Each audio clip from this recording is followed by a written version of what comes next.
কারো সন্তান না হলে তাকে বন্ধা বলে যে গালাগাল দেওয়া হয়, ন্যাক্কারজনক শব্দ, আপত্তিকর শব্দ ব্যবহার করা হয় আমাদের সমাজে, এই বিষয়টিকে আপনি কিভাবে দেখছেন? কারো সন্তান না হলে, ছেলে না হলে, মেয়ে না হলে বা সন্তান না হলে তাকে আকুরা বলা, ভাঞ্জা বলা, এটা বলা, সেটা বলা, বন্ধা বলা, নানা রকমের কটু কথা বলা, এটা কাফেরদের চরিত্র। কোন মুসলমান এটি করতে পারে না।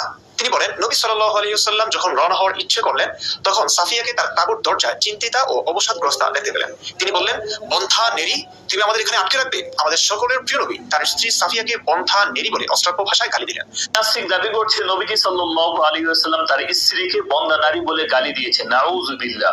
এই নাস্তিককে অনেকে লাড্ডু নাস্তিক বা ডাব্বা নাস্তিক বলে আখ্যায়িত করে থাকে। এখন যে এই নাস্তিকটা যে লাড্ডু বা ডাব্বা নাস্তিক, এটা একেবারে স্পষ্ট হয়ে গেল। আমার মাঝে মধ্যে সন্দেহ হয় এই নাস্তিকটা কি আসলে মাদ্রাসা লেখাপড়া করেছে? যদি সে মাদ্রাসা লেখাপড়া করতো তাহলে তার এটা জানা থাকা দরকার ছিল যে আকর হালক এটা হচ্ছে আরবদের পরিভাষার মধ্য থেকে একটা পরিভাষা, যে পরিভাষাগুলো আরবরা তাদের নিজেদের কথোপকথনের ক্ষেত্রে বিভিন্ন সময় ব্যবহার করে থাকে।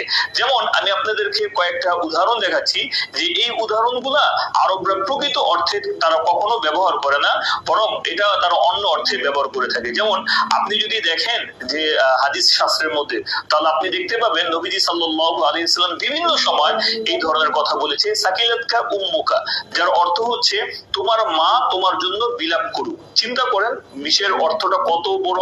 কিন্তু দেখেন এটা আরবরা জানে, সকলেই জানে এটা একটা সাধারণ পরিভাষা। যেমন আপনি যদি সুনান ইবনে মাজাহ 4048 নম্বর হাদিস দেখেন, সেই জায়গার মধ্যে নবীজি সাল্লাল্লাহু আলাইহি ওয়াসাল্লাম একজন সাহাবীকে বলেছিল, সাকিলাতকা উম্মুকা জিয়াদ ইন কুনতু লা আরাকা মিন আফকাহি রাজুলিন বিল মাদিনা।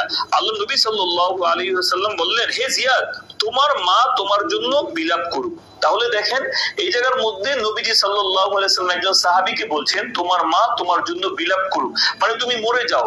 অথচ সমগ্র আরবরা সহ এমনকি যারা আছে তারা সকলেই জানে যে এটা হচ্ছে একটা কথার পরিভাষা, এটা হচ্ছে একটা মৃদু তিরস্কার, যেটা ভালোবাসারই একটা বহিঃপ্রকাশ হয়ে থাকে। শুধু তাই না, আপনি যদি হাদিস শাস্ত্রে দেখেন তাহলে নবী সাল্লাল্লাহু আলাইহি ওয়াসাল্লাম বিভিন্ন সময় এই কথা বলেছেন, তারিবাত ইয়াদাক, অর্থাৎ তোমার উভয় হাত ধ্বংস হোক। চিন্তা করতে পারেন, আমরা তো মনে করবো এটা একটা বদদুয়া, কিন্তু আরবরা এটা একটা কথার কথা হিসেবে কিন্তু ব্যবহার করে থাকে।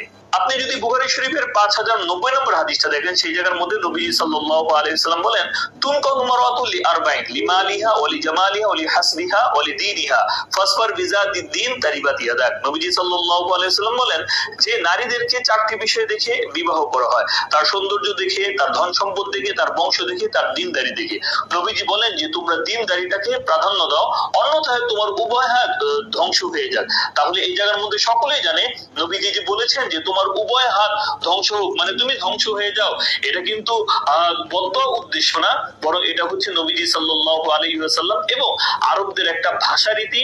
তারা কথোপকথনের ক্ষেত্রে এই ধরনের কথাবার্তা বলে থাকে, এটার দ্বারা কখনো বদদুয়া এটা উদ্দেশ্য হয় না, বরং এটা হচ্ছে একটা ভালোবাসার বহিঃপ্রকাশ এবং একটা মৃদু তিরস্কার হিসেবে আরবরা ব্যবহার করে থাকে। শুধু তাই না, আরবরা এমনকি নবীজি সাল্লাল্লাহু আলাইহি ওয়াসাল্লামের অনেক হাদিসের মধ্যে আসছে, নবীজি সাল্লাল্লাহু আলাইহি ওয়াসাল্লাম বলেছেন রবিমা আনফুহু, অর্থাৎ তার নাক ধুলায় দূষিত হোক, তার নাক একেবারে মাটির সাথে মিশে যাক। তাহলে দেখেন এটাকে আমরা কত খারাপ ভাবে বলে থাকি, কিন্তু আরবরা কিন্তু তাদের কথোপকথনের ক্ষেত্রে তারা কিন্তু এই ধরনের কথাবার্তা অহরহ বলে থাকে, কেননা এটা হচ্ছে আরবদের একটা ভাষা রীতি, এটার দ্বারা তারা কখনো বদদুয়া উদ্দেশ্য নেয় না। যেমন আপনি যদি মুসলিম শরীফের 2551 নম্বর হাদিসটা দেখেন, তাহলে সেই জায়গার মধ্যে নবীজি বলেন রগিমা আনফু সুম্মা রগিমা আনফু সুম্মা রগিমা আনফু। আল্লাহ নবী বলেন ওই ব্যক্তির নাক ধুলায় দূষিত হোক, অতঃপর ওই ব্যক্তির নাক ধুলায় দূষিত হোক এবং তার নাক মাটির সাথে একেবারে মিশে যাক। সাহাবীরা জিজ্ঞেস করলেন, হে আল্লাহর রাসূল, কে সেই ব্যক্তি? নবীজি, ওই ব্যক্তি যে তার পিতামাতাকে বৃদ্ধ অবস্থাতেও জান্নাতে প্রবেশ করতে পারলো না, সেই ব্যক্তির নাক ধুলায় দূষিত হোক। তাহলে দেখেন এই জায়গার মধ্যে কিন্তু নবীজি সাল্লাল্লাহু আলাইহি ওয়াসাল্লাম কিন্তু একটা বদদুয়ার মতো কিন্তু বলছে যে তার নাক ধুলায় দূষিত হয়ে যাক, তার মান সম্মান একেবারে নষ্ট হয়ে যাক, সে একেবারে মাটির সাথে মিশে যাক। সকল আরবরা জানে এটা হচ্ছে আরবদের একটা ভাষা রীতি, আরবরা কথাবার্তা এই ধরনের কথাবার্তা বলে থাকে, কখনোই এটার দ্বারা গালি কিংবা বদদুয়া এই ধরনের বিষয়গুলো কিন্তু উদ্দেশ্য হয় না। তাহলে যেমনি ভাবে আরবরা সাকিলাতকা উম্মুকা, তোমার মা তোমার জন্য বিলাপ করুক, তারিবাত ইয়াদাক, তোমার উভয় হাত ধ্বংস হয়ে যাক, আনফু, তার ধুলায় দূষিত হোক, এগুলো আরবরা কথার কথা হিসেবে বলে থাকে। এটা হচ্ছে তাদের ভাষা রীতি, এটা তারা কথাবার্তার ক্ষেত্রে অহরহ বলে থাকে।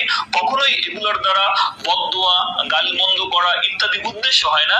ঠিক তেমনি ভাবে এই উল্লেখিত হাদিসের মধ্যে আকর হালক শব্দটিও কথার কথা হিসেবে বলেছেন, আরবদের ভাষা রীতি অনুযায়ী বলেছেন।